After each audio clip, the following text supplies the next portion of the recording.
Почитувани гледачи, добродојдовте во уште едно видео издание интервју на порталот Работник.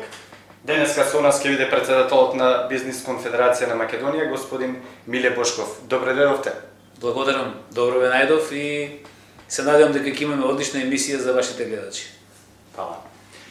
Дали досегашната економска помош на владата им помогна на компаниите да се справат со пандемијата предизвикана од коронавирусот? Каков е нејзиниот ефект врз компаниите според вас? Па пред се би кажал дека владата со својата помош, со дел од помошта, со дел од пакетите, насочи помош кон вработените, односно одржувањето на работните места. Така да сметаме дека ефектите за зачувување пред се на работните места и задржување на стандардот на граѓаните, односно на вработените во одредена група и во одреден сегмент од општеството и од вработените, дека се надеваме дека вроди со плод, односно дека ја ублажи опасноста или лошиот ефект од самата криза.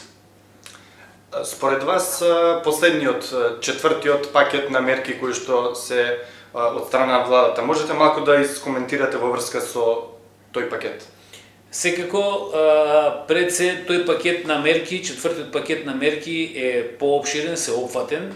За некои од мерките ќе треба да се дополнително да се разговара, да се преговара и да се изнаоѓаат квалитетни системски законски решенија, а за дел од мерките кои стапија веднаш во сила, односно со брза промена на одредени закони, увидовме дека на некој начин се имплементира и дека има ефекти кои исто така се дискутабилни и исто така покажуваат одредена состојба и во потрошувачката економија, меѓутоа и генерално во сегментот стандард помеѓу општеството, односно минатиот викенд без ДДВ, кој беше исто така, мора да се каже, и продолжен од 3 дена, покажа дека потрошувачката моќ на граѓаните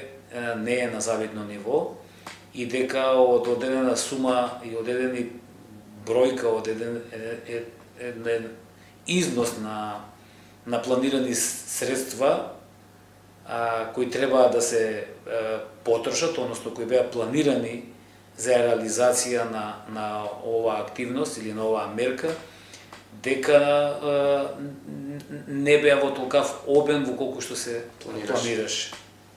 Така. Каков е вашиот став за работа на далечина? Па, генерално, ставот на Бизнис конфедерација и на нас како вработени во организацијата во име на членовите,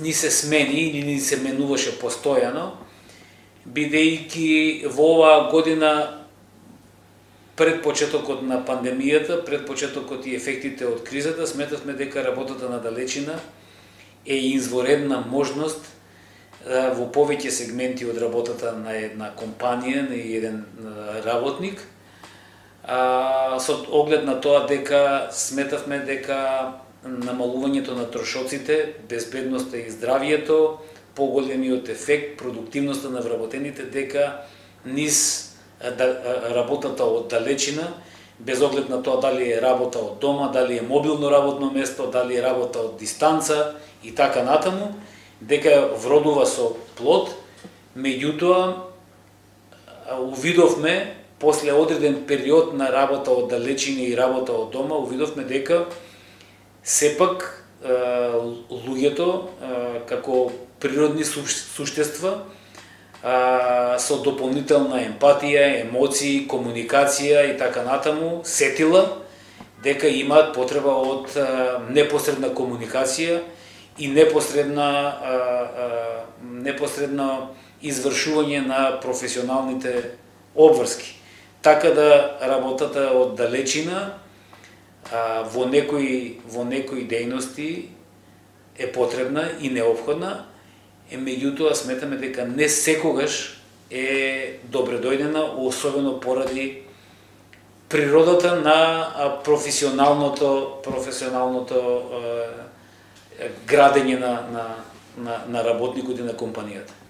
Дали мислите дека ваквиот тип на работа далечина може целосно да ја замени можеби канцелариската работа? Па секако дека може да ја замени, меѓутоа не знаеме дали ќе ја замени кон подобро или дека може да има негативни ефекти. Така да ние предпочитаме, а исто така и препорачуваме дека непосредната комуникација, канцелариската работа или пак работата на професионалното место каде што се извршува работните задачи, дека треба да бидат запазени, треба да бидат практикувани. Особено е важно дека во овој момент мора да се внимава на безбедноста и здравјето на работа на работниците и да се почитуваат протоколите и од Светската здравствена организација, меѓутоа исто така и протоколите на нашата комисија за заразни болести, каде што мора да се почитуваат и да се вложува во новите услови за извршување на професионалните работни задачи. Така. Каква е вашата проценка за ситуацијата на пазарот на трудот? Па проценката на пазарот на трудот може да се гледа од повеќе сегменти.